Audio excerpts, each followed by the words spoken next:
सबसे पहले मैं आज के नामांकन के मौके पर श्रद्धेय नेताजी को नमन करता हूँ, क्योंकि आजमगढ़ की आज जो समाजवादी थाती है उन्होंने खून पसीने से चीज की।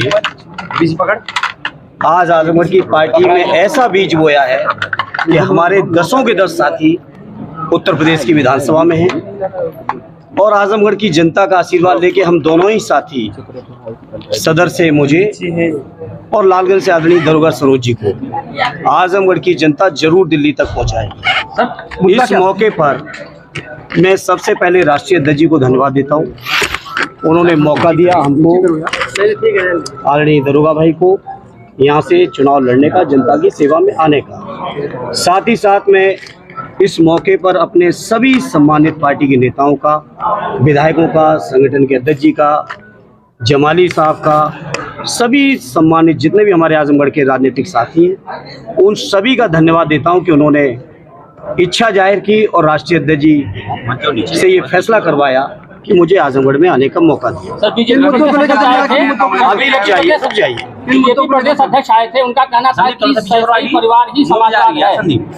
अभी उस पर भी बात करेंगे। सबसे पहले मैं इस मौके पर आजमगढ़ के जनमानस को विश्वास और भरोसा दिलाता हूं कि जिस उम्मीद और विश्वास के साथ हमारे राष्ट्रीय अध्यक्ष जी ने मुझे यहाँ भेजा है, आजमगढ़ के हमारे राजनीतिक साथियों ने मुझे यहाँ मांगा है, मैं आजमगढ़ के जनमानस की तरक्की, विकास, खुशहाली, उनके मान सम्मान और स्वाभिमान और आजमगढ़ का जो राजनीतिक तेवर देश की राजनीति में रहा है, उस तेवर को हमेशा कायम रखने का हर संभव प्रयास करूंगा।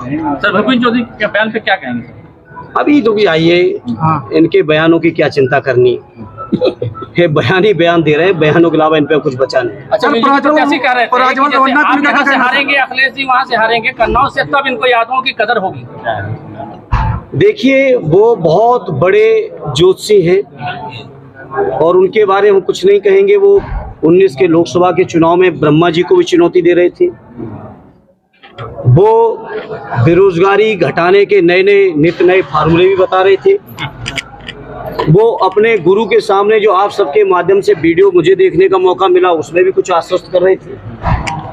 और वो जो गुरु के सामने सच कह रहे थे या निर्वाचन अधिकारी के सामने सच कह रहे थे, आज वो मौका है। उनका एफिडेविट आप लोग जरूर चेक कर लेना, मैंने तो अभी नहीं किया है। धर्मेंद्र जी, राजभवन वन्ना को लेकर क्या कहना है? धर्मेंद्र जी, आप रहेंगे नहीं, ताला बंद रहेगा। राजभवन वन्ना को लेकर क्या कहना है? राजभवन वन्ना जो आवाज जो आपने लिया है, देखिए, मैंने आपसे कहा कि ये नेताजी के बनाए हुए रिश्ते हैं और उन रिश्तों की बुनियाद पर मुझे भी आज मौका पार्टी ने दिया है। मैंने शुरुआत में ही कहा कि इस क्षेत्र की जनता की हर संभव सेवा करने में, विकास में, तरक्की में, सुख में, दुख में, जहां कहीं भी मेरी जरूरत होगी, इस क्षेत्र के लोग मुझे अपने बीच पाएंगे।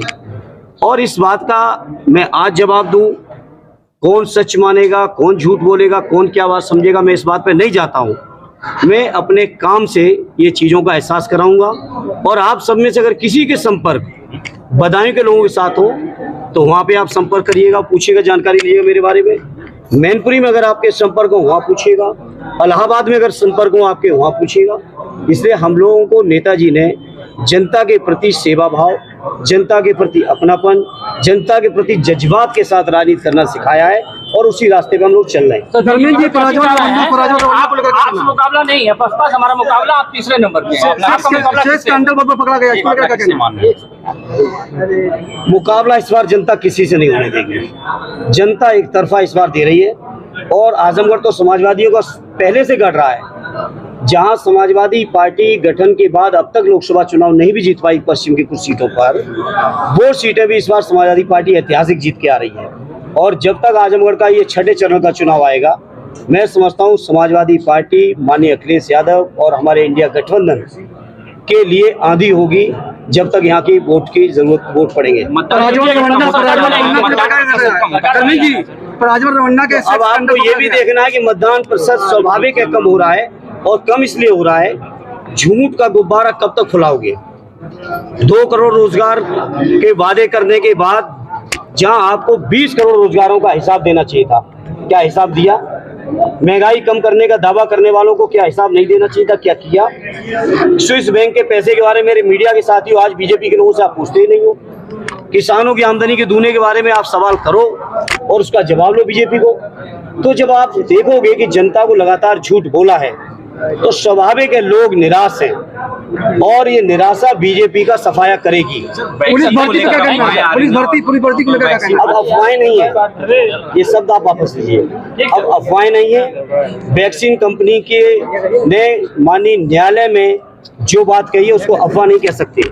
और इस बात को हमारे राष्ट्रीय अध्यक्ष जी ने तो उस समय भी कहा था, तब देश के अधिकांश लोग उनके ऊपर हमला कर रहे थे।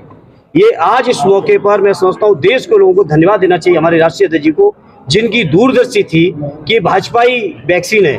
अगर भाजपाई वैक्सीन न होती, जबरदस्ती जहां वैक्सीन लगवाई जल्दबाजी में, वहीं उन कंपनियों से चंदा भी उठाया। ये कोरोना के प्रति सीरियस नहीं थे, ये चंदे के लिए सीरियस थे। तभी देश के ऊपर पूरे कंपल्सन करके ऐसी वैक्सीन लगवाई जिससे आज हमारे नौजवान 18, 20, 22 साल तक के नौजवानों को हार्ट अटैक हो रहा है। और इसके लिए पूरी तरह से कोई जिम्मेदार है तो भारतीय जनता पार्टी की सरकार।